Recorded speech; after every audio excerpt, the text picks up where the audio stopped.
Eamon Khan here for Seconds Out with British Boxing Hall of Fame trainer Joe Gallagher. Joe, good to see you. How's things going at the gym? Yeah, good mate. The gym's a busy day today in the gym. Like anything, we don't really have many seasons in boxing no more where they don't fight in the summer. So um, a few of the fighters have been busy over the summer, but everyone's back in now for the dates for a busy run up to the end of the year, October, November, December. Yeah, I was in the gym the other day. Zelfa and Josh, Jack as well too. A couple of the names that I spoke to. What's the latest with them? Yeah, no, Jack Massey will have a date announced soon. Josh Holmes is fighting October the 18th, and we're waiting on a date for Zelfa Barrett as well. I'm hoping I can get Zelfa out twice before the end of the year, and then he'll hopefully then get a shot at a world title. What level are we looking at for specifically Zelfa and Jack? Zelfa's had two fights with me now. We need another fight. There's things that Zelfa still needs to learn and work on before he can go through the doors, as I call it. And I feel the relationship's working well. We're bonding well. And I feel like we need a fight. And then I'd like very much a bit like Lawrence Okoli. I need rounds. And now Lawrence Okoli just did 10 rounds with Kevin Lorena, and he carried out instructions, and it was in championship conditions, and we're ready to go now. And I think with Zelfa Barrett as well, I'd like to see him out in an 8-rounder and then some type of title in a continental, something like that, in title conditions in a fight. Tick that box and understand. It's getting to know each other and understanding him, then going into a huge fight that have already been in that situation with him in a lesser so, because it's still getting to know each other, him getting to know me in the corner and me getting to know him under the bright lights in different situations and circumstances. So I'd like to have one of them fights with him before we go for the big fight. I'm mentioning Lawrence Okoli. What about him in terms of moving him into position for a big shot as well too? Yeah, well, Lawrence is the WBC number one ranked heavyweight. Kabiel is the interim champion, and Usyk, and we're just waiting on whatever the champ Usyk decides to do. And if he does vacate, then it'd be great for seeing Lawrence versus Kabiel. That'd be a good fight and one that we're really interested in having. And that's it. And very much more like you see with the rest of the divisions, like Moses is ranked number one in one, and in two, I think now he might be ranked number one. But I feel for Lawrence, he's in a really good, strong position. We're just waiting to see how his bicep has repaired after damaging it in his fight against Kevin Loran. So we'll see if he comes through that healing process, how long it takes for him to heal, and try and get him out in a fight in February time. What can you tell me about Tasha Jonas as well? Oh, Tasha, Beyonce. Oh, Tasha's doing all right at the moment. Natasha's not retired yet. She's still keeping her options open. She's still looking. I think, like anything, she's hoping that most probably she'll get chosen to be Katie Taylor's last dance partner. The pair of them go off in the sunset together after a rivalry that's gone back from 2012. Obviously, they fought as amateurs, they fought as pros behind closed doors in COVID. Natasha losing very close, and it'd be great for the two of them to do that fight, but with a public attendance this time, and being over there in Croke Park. And I think Tasha will be well supported over there in Ireland. So plenty would go over from Liverpool and the UK to watch that event, and I think Tasha's most probably hoping that she may get the call for that, so she's keeping her eyes open on that. Do you still feel the same way about her continuing boxing? No, yeah, Tasha knows. She's just been out to Las Vegas with me with Paul Butler and Mikey Talon, and she's managing fighters now. She's doing an awful lot of community work, a lot of work with the next kids, the next generation of female and male amateur boxers coming through. And she knows how I feel about it. I'd like her to retire. I think she's had a fabulous career. But if she was to come to me and say, listen, it's just last dance, Katie Taylor and that, then, well, we'll complete that journey together. I did get a little thread that potentially Callum Johnson could have been in with Brandon Glanton. Did that ever come close? I know that Glanton's gone a different route. Yeah, it was. There was talks of Callum and Brandon Glanton. There was talks of Callum Johnson fighting out in Russia against a good kid as well. But for whatever reason, it was never followed up or followed on. They expressed an interest. We said, yeah, we were interested. And I think he was in a good position ranking wise, and we were, but no one came back to us on it. Okay, moving forward to and focusing on yourself, Joe, what is your current latest health update regarding your diagnosis? Yeah, listen, we had an operation 6, 7 weeks ago. Well, how long ago now? 7 weeks ago. Yeah, just after Lawrence's fight. And once I'd had the operation from the bowel and the liver, what they removed cancerous, and yeah, we've just I've got a meeting next Tuesday with a consultant, and one after that. One's bowel, one's liver, and then we'll see where we are going forward. Then after that, How is it recovering from that surgery? yeah, it is. It's like anything that the consultants are. They're always telling me to take it easy. I'm in a 3-month recovery program. Yeah, I set sights that I had to be in Vegas in 7 weeks after the operation for Mikey Talon. So I've kept pushing myself and pushing myself. And my body soon lets me know that I'm doing too much and shuts me down. But yeah, the people in the gym, Marcus Morrison, Macaulay, Paul Butler, Scott Quigg, they've all been in the gym helping me out, assisting me and running the gym for me at times as well. So yeah, I've been very lucky to have a support team like that in that period of time. But we managed to get the go-ahead from the consultant being able to fly literally the day before we were due to fly, and that was good to be there. So from Wembley to Las Vegas and what went on in them 7 weeks in between, I think it feels like I need to do something, do memoirs or something along them line about it, of what we went through that period of time. What do the consultants say? Because I would imagine a normal person would be told, no, you can't do this, and maybe you give them pushback and say, look, I'm going to do it. Yeah, I think there's lots of things that I want to do. I feel when you come out, in my experience, you come out and yeah, there's a support team there as such, but you just got to get on with it yourself, and they say, oh, you can eat what you want and all that type of thing. And you can to a point, but if you want to try and survive and live a healthier life, you can't eat what you want. There's things that you can and you can't eat. And I was very quick to straight get into oxygen chambers and have vitamin C and vitamin D and B12 and all magnesium, all types of stuff, and looking after myself, because I just felt I had to be the best that I could be in the short term, and going into the oxygen chambers and dealing with pressure and altitude and the blood clotting and just all that type of stuff to make sure that I was okay to be able to fly with Mikey Talon. So I really pushed myself to make sure I was there and available for him, and not to miss that opportunity for him, which was a great opportunity. He fought, he performed well, he got performance of the night, and it was a dream come true for him, and he impressed His Excellency. Okay, so just slow down a bit. Oxygen chamber. I've heard about an oxygen chamber. What is it? What do you do in there?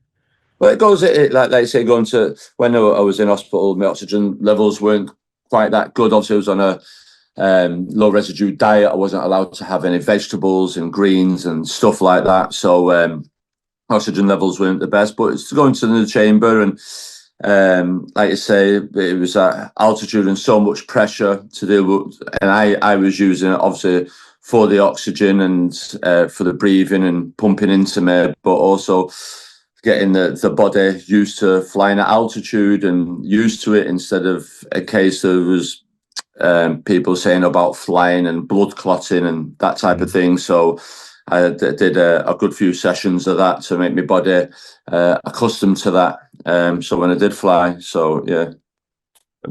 With all that done, did you have any worries when you went on the flight? Yeah, I did, to be honest. I didn't feel the best on the first leg. But after that, then the second leg of the journey, once we changed over Atlanta, I was all right then. And once I was in Vegas, it was okay. And yeah, the return leg, I was all right. But I do feel, since I come back, obviously jet lag and everything else, a little bit tired. And like you say, the consultant says you can't jump straight back to where you left off, and me thinking I could do, and he used to laugh about it, knowing that I couldn't do. He was right all along. But yeah, slowly catch the monkeys, they say, and you've just got to keep going. And like I keep saying to everybody, still and still here now. There's no signs, no symptoms. Everyone's still to go and get checked out, go and get tested, go when they ask you about stool samples, go and have your stool sample done and all that, and keeping it out there and trying to obviously men's awareness and females as well to go and get yourselves checked out all the time. You just never know. And I've been quite fortunate now. I've gone through the chemo. I've gone through the operation now, and spoke to a consultant before we flew to Vegas, and I've got a meeting with the two of them now next week, and we'll see where we are going forward then. No, you're right, and I echo those sentiments as well. Hopefully, that consultancy goes well too, Joe. Moving on to something, another somber note here, Joe. The passing of Ricky Hatton, which has been felt the impact across not only just Manchester but further spread, given the legacy that Ricky left. Just what was your feeling when you saw the news about Ricky's passing? Yeah, it's mixed emotions to be really. I can't. Don't really see too much. I've known Ricky Hatton as a child, as a 13-year-old schoolboy coming through. There was him, David Barnes, Levi Chu. They were like the three kids that were coming through from the Sale, Partington area. And watching him as a schoolboy coming through, stopping kids and then developing into the juniors and going boxing for England juniors. And then I think he fought in Bremer in the under 17s out in Germany. And just watching this kid coming through, body punching, and then going into obviously the seniors and then turning professional, and the rest is all hitting in the history books. He was, he was always a cheeky chappy.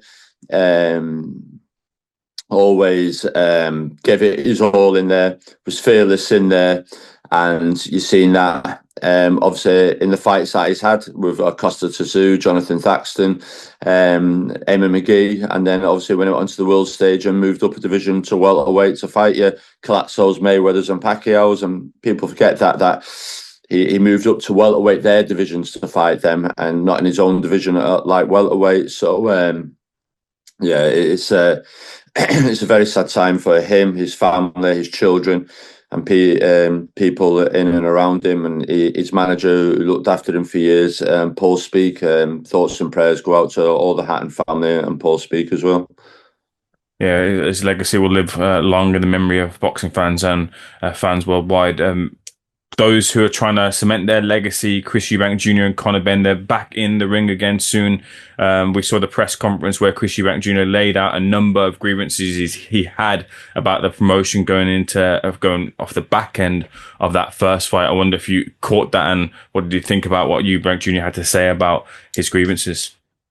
Yeah, well, listen, Chris Eubank Jr.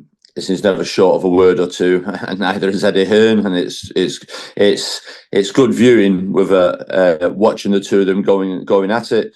Listen, Eubank Jr. He has his griefs and his issues from the first fight that he wants to address, and maybe in the past he has addressed them or tried to address them. They've been ignored. So he was given a platform the other day where there was no hiding place, and he was given a microphone to air them. And if he was delayed for whatever reason to leave the venue for 20 minutes, then that needs to be looked into. That ambulance, as far as Eubank Jr. is concerned, didn't move for 20 minutes, and he was sat in an ambulance that didn't move for 20 minutes.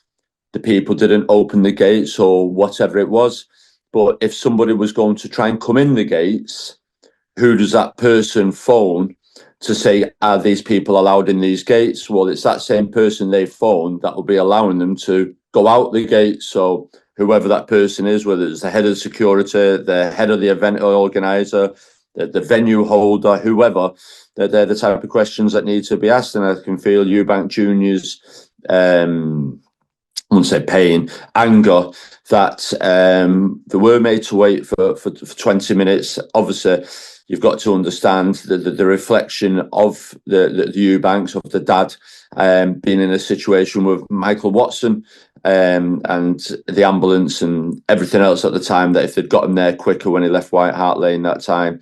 So, yeah, he just wants answers, questioning, and is maybe shooting in the dark or shooting, but by bringing it out, to the forefront is an issue now that's got everyone talking, and everyone then to say, well, okay, then there's 20 minutes. Why didn't Eubank Jr.'s ambulance leave that venue at 20 minutes? But who was in charge of that? Who was in charge of it? Because face it, like you, Junior, said, fundamentally, if something had gone wrong, and we always talk about a golden half hour, golden hour, and it didn't happen, there'd be a huge inquiry.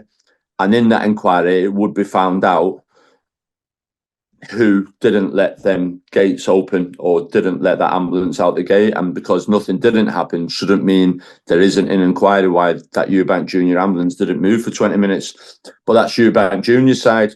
A lot of people might say, and the ambulance people say, no, it wasn't 20 minutes. We were gone out of there in 5 minutes. But to Eubank Jr. sat there in pain and dehydrated, might have felt like it was like 2 days and 20 minutes. It took that long to get out of there. So it's something that's been brought to the forefront, and I'm sure the board and Eddie Hearn and everyone else will be looking into that if anything was to go wrong, that these ambulances do have that quick, fast access to leave the venue and get them to the nearest hospital as fast as possible. Do you share the same frustration that should a fighter, whoever it be, a license holder, be fined for whatever reason, that you have a lack of knowledge to where that money for that fine goes to? Say that again. Do you share Eubank Jr.'s frustration, because you mentioned about he received a lot of fines for reasons, for obviously holding a license and contravening his license holding with the British Boxing Board of Control, that the fines that he had to pay the British Boxing Board, he doesn't know where they're spent or where they go to? Listen, that's Eubank Jr. Mostly raising a question there that some people in the past may have raised beforehand or whatever, and he decided to ask that question. It's now then for the board, and the board can also turn around and say it's none of your business.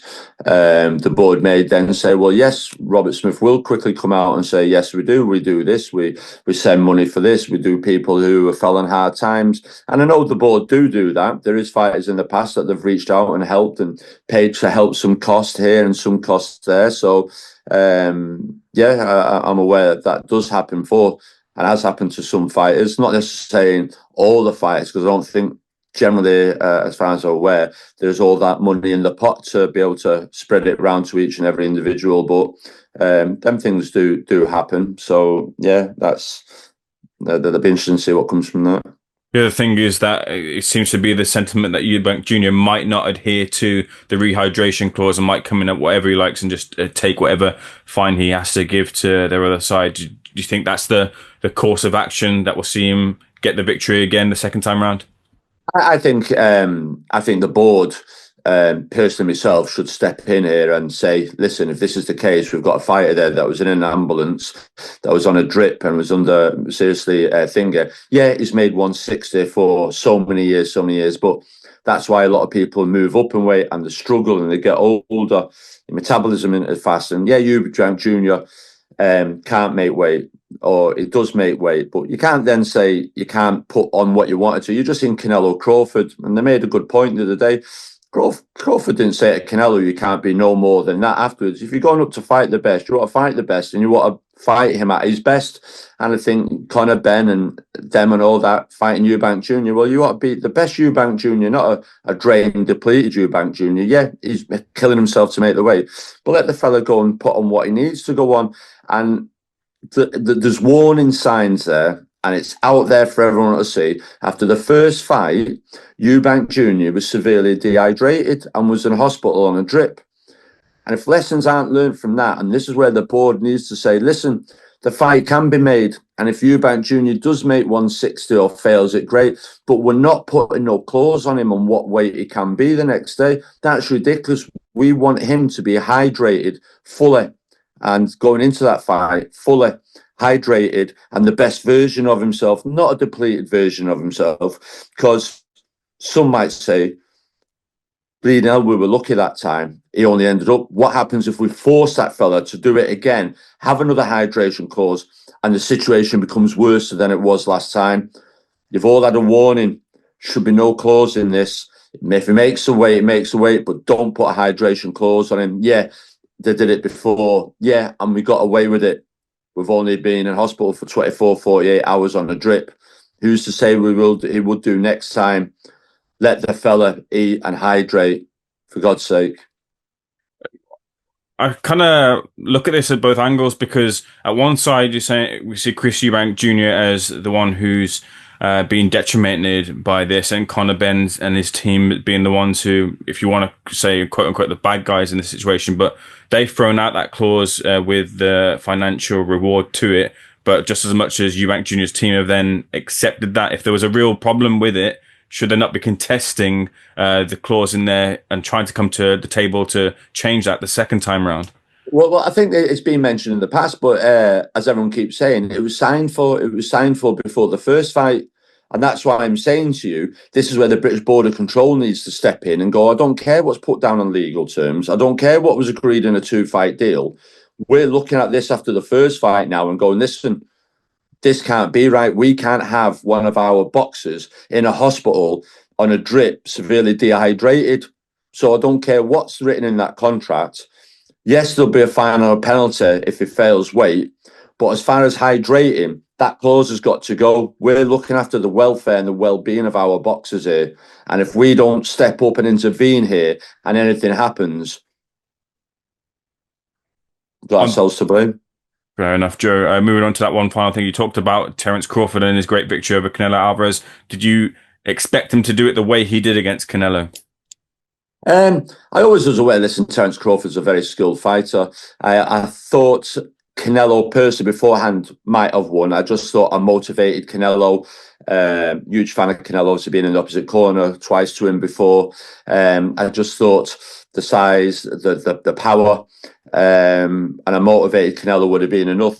I scored it at the time, 115, 113 for Crawford. I thought he won, and he closed the show in a way that you have to get that decision, and he done well. It was a good performance, fought a tactical, very good fight, and a very good skill set.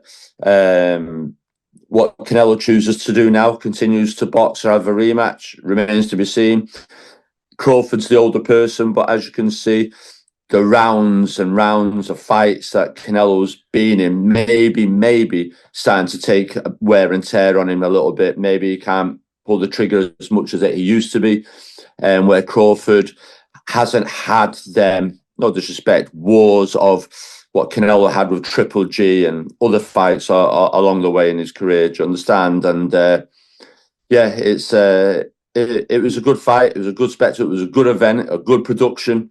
Yeah, and the thing is we're seeing these fights. I think we'll look back in these past couple of years spoiled, really, in the way that we were years ago, but we had to go through it to realise we were being spoiled. And I think that's down to, obviously, the influence of His Excellency Turki Al Sheikh that are making these fights happen. Canelo Crawford, BTBF Bivol, Tyson Fury Usyk, Joshua Usyk. Do you know what I mean? Daniel Dubois. He's getting these fights made, and we're getting to see them. Where if he wouldn't have got involved, how many of them would we have seen? I don't think there's many, is there? I don't think there really would have been many that we would have seen.